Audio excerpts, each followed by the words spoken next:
কোনো গর্ভবতীর যদি sickle cell disease থাকে, তাহলে তার বিভিন্ন রকম সমস্যা কিন্তু হতে পারে।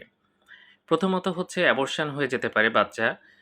ইন্ট্রা-ইউটেরাইন গ্রোথ রিটার্ডেশন হতে পারে, যেটাকে আমরা IUGR বলি। বাচ্চার যে স্বাভাবিক বৃদ্ধি সেটা দেখা যাচ্ছে হয় না এবং ইন্ট্রা-ইউটেরাইন গ্রোথ রিটার্ডেশন হয়।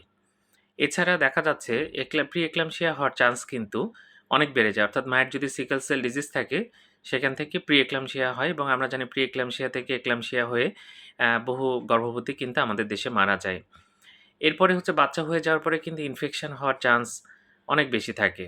যার সিকেল সেল ডিজিজ থাকে তার কিন্তু এমনিতেই ইনফেকশন হওয়ার চান্স বেশি থাকে। সেক্ষেত্রে মায়ের কিন্তু ইনফেকশন হওয়ার চান্স অনেক বেশি থাকবে।